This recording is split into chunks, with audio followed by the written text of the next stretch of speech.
हम लोग compound interest के क्वेश्चंस देख रहे थे। आइए हम लोग आगे देखते हैं। देखिए ये क्वेश्चंस जो हैं वो एसएससी सीएचएसएल के पूछे हुए क्वेश्चंस हैं, इस साल जो एग्जाम हुए हैं। इसमें जैसे ये क्वेश्चन जो है वो 9/8/2021 यानी 9 अगस्त को जो थर्ड शिफ्ट में हुआ था वो क्वेश्चन है। बहुत बढ़िया क्वेश्चन है, देखते हैं। कहता है in what time will a sum of rupees 1,25,000 amount to rupees 1,48,877 at 12% per annum if interest compounded half yearly। अब देखिए इस टाइप के जो क्वेश्चन है, अगर हम बेसिक मेथड से जाएं, जो फॉर्मूले वाला मेथड होता है, तो क्या हो जाएगा? ये हो जाएगा अमाउंट, ये होगा principal into 1 plus r upon 100 की पावर टी होती है। अब बताओ आप ये इसको जब आप इधर ले आओगे तो ये 148877 डिवाइडेड बाई 125,000 और ये आ जाएगा आपका 112 अपॉन 100 की पावर टी।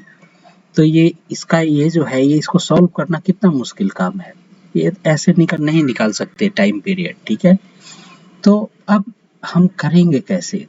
तो देखो यहाँ पर कहता है कि रेट ऑफ इंटरेस्ट 12% है, लेकिन क्या है कंपाउंडेड हाफ ईयरली, यानी हर 6 महीने पे ये क्या होता है, इस कैलकुलेट किया जा रहा है। तो यानी क्या हो जाएगा, रेट ऑफ इंटरेस्ट क्या हो जाएगा, 6% हो जाएगा। अब आप देखो तो हम क्या करें कि ये जो अमाउंट है ये हमारा अमाउंट है और ये है प्रिंसिपल। तो जब सब्ट्रैक्ट करेंगे तो ये आएगा 23,877। ये अमाउंट क्या है, ये हमारा कंपाउंड इंटरेस्ट हो गया। तो कंपाउंड इंटरेस्ट हमें पता है और टाइम पीरियड निकालना है, तो उसके लिए क्या हमें पता होना चाहिए, रेट भी पता होना चाहिए, कंपाउंड इंटरेस्ट का रेट। तो हमने क्या किया, कंपाउंड इंटरेस्ट का रेट x मान लिया, ठीक है। तो x मान लिया हमने, तो कंपाउंड इंटरेस्ट का रेट हमने x मान लिया। तो जो प्रिंसिपल का x% जो है वो यही होगा कंपाउंड इंटरेस्ट। तो इससे क्या करें, x की वैल्यू आ जाएगी। x की वैल्यू क्या हो जाएगी, 23877 डिवाइडेड बाई 1250। तो ये जब हम सॉल्व करेंगे तो ये आएगा 19.1016%। ठीक है। तो ये हमारा कंपाउंड इंटरेस्ट का रेट हो गया। तो अब आप थोड़ा सा अगर आप ध्यान दें तो ये क्वेश्चन आप चुटकियों में कर सकते हैं। कैसे? तो आपको पता है रेट क्या है, 6% दे रहा है ए 1/2 का। तो 6% प्लस 6% प्लस 6% ये होगा 18%। यानी 3/2 में अगर हम यूं रेट देखें तो 6% प्लस 6% ये कितना हो जा रहा है, 18%। यानी कंपाउंड इंटरेस्ट का जो रेट रहा होगा इससे 1% ज्यादा रहा होगा, यानी 19.10 के बराबर। यानी डेफिनेटली इसका मतलब क्या है, 3/2 में, यानी 3/2 में ये टाइम, इतने टाइम में ये रेट इतना हो जाएगा 3/2 में। तो ये टाइम पीरियड क्या हो जाएगा, 1 × 1/2 ईयर। सीधे आप क्वेश्चन को टिक करके आ सकते हैं, ए ऑप्शन इज करेक्ट। और लेकिन अगर हम कायदे से अगर हम करें तो कैसे पता चलेगा? तो सीआई रेट आप जानते हो कि जब रेट दिया है 6%, तो हम कंपाउंड इंटरेस्ट 2/2 का हम रेट कैलकुलेट करें तो क्या हो जाएगा, सक्सेसिव इंक्रीज वाले फॉर्मूले में लगा दें x प्लस वाई। अगर फर्स्ट ईयर या फर्स्ट हाफ का रेट x% है, दूसरे का y% है, तो कंपाउंड इंटरेस्ट का रेट क्या हो जाएगा, सीआई का rate x plus y plus x into y upon 100 होता है, इतना % होता है। यानी 6 प्लस 6 प्लस 6 इंटू 6 अपॉन 100, ये कितना आया, 12.36%। फिर इस 12.36% और अगले हाफ का रेट, ठीक है, क्योंकि ये कैलकुलेट करें तो क्या आएगा, 12.36 plus 6 plus 12.36 multiplied by 6 upon 100, तो ये आपका आ जाएगा 18.36 प्लस इसको जब सॉल्व करेंगे तो आएगा 0.7416। यानी इनको ऐड करेंगे तो ये आ जाएगा 19.1016%। यानी कितने हाफ का रेट है, ये 3/2 का रेट है। तो यानी 3/2 टाइम पीरियड, यानी 1 × 1/2 ईयर क्या हो जाएगा, टाइम पीरियड हो जाएगा। तो कौन सा ऑप्शन करेक्ट हो गया, A option is correct.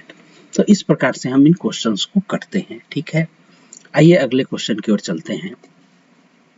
Second question भी CHSL का पूछा हुआ क्वेश्चन है, इसी साल का 10 अगस्त का पूछा हुआ क्वेश्चन है, शिफ्ट 1 का।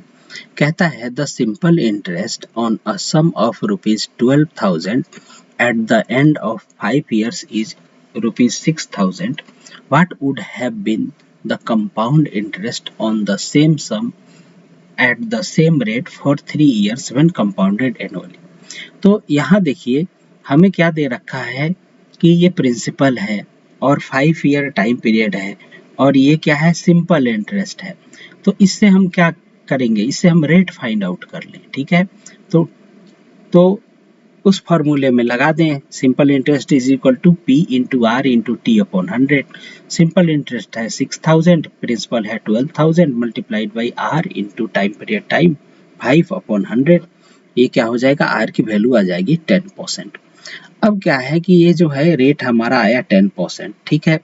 और हमसे क्या कह रहा है, 3 इयर्स का कंपाउंडेड एनुअली का क्या है, हमें कंपाउंड इंटरेस्ट फाइंड आउट करना है। तो सबसे पहले वही मेथड अप्लाई करेंगे, सक्सेसिव वाला।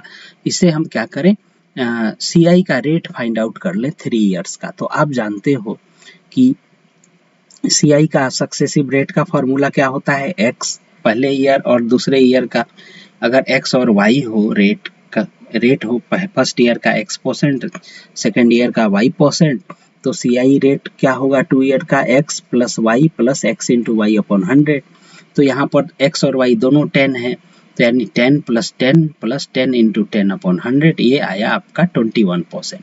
अब 3 ईयर का निकालना है तो ये 2 साल का निकाल लिया और प्लस अगले साल भी 10% रहेगा, तो यानी 21 प्लस 10 प्लस 21 इंटू 10 अपॉन 100, ये आ गया 31 प्लस 210 210 डिवाइडेड बाई 100, ये आया 33.1%।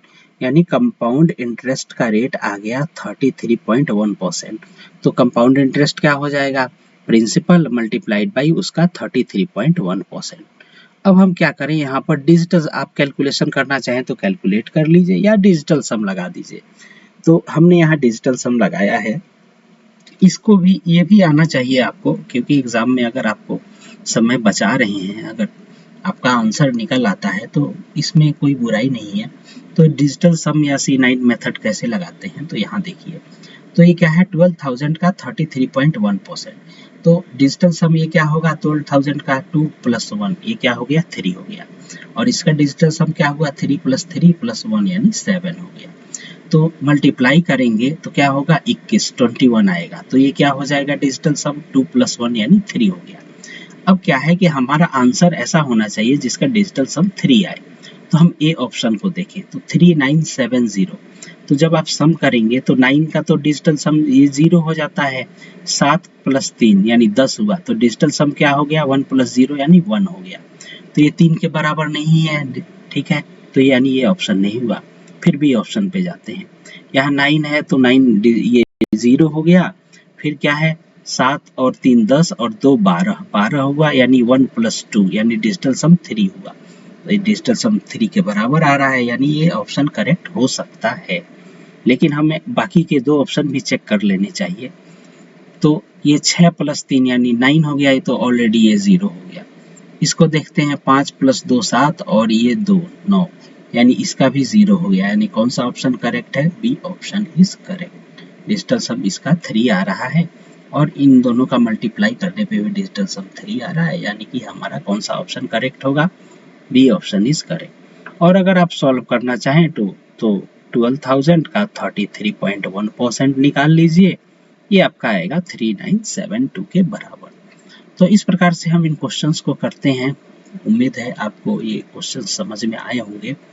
हमारे चैनल राघव मैथ्स को आप सब्सक्राइब करें। Thank you very much.